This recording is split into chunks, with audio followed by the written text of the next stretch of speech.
had to replace some electrical components that had gone bad, but when I switched it over to a freeze cycle and let it try to make ice, it took a really long time for it to make any ice, and so I put the gauges on and began looking for a problem in the very complicated refrigeration circuit. This is the evaporator, where it's making all the ice.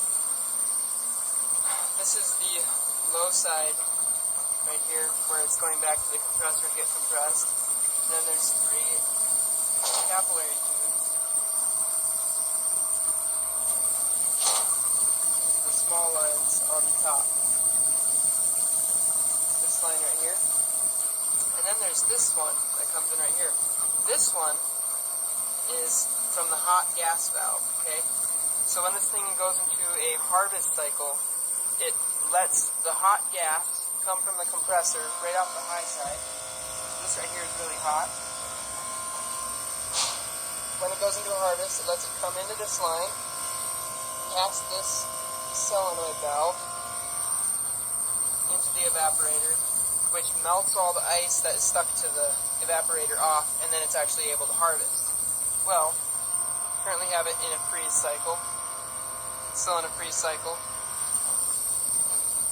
This is the temperature of this line coming in. 107 degrees. This should not be warmer than the ambient temperature, or even the temperature inside here. This should be cold. Also, you can hear that like whistling noise. That's the sound of really high pressure superheated gas getting back into the low side. And that's happening because of this solenoid valve. Now, these solenoid valves, so if I feel this, on this side it's warm, on this side it's hotter.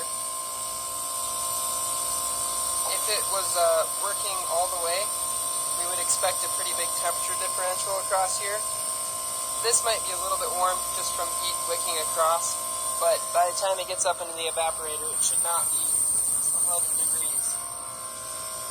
One thing that you want to make sure is that your coil is not energized, because when this coil comes on, it pulls that pin up.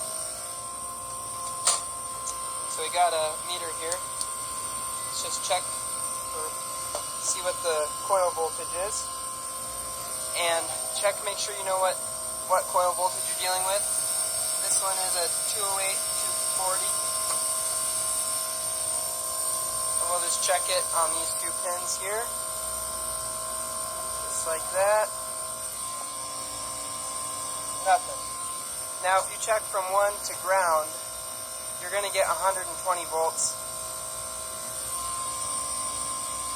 Because since this is a 240 volt coil, it's going to have power on one leg still, and that's going to feed through the coil and back on the other one. So don't get fooled by that and think that the thing is running when it's really not, or the thing is on when it's really not. So we know that that's okay.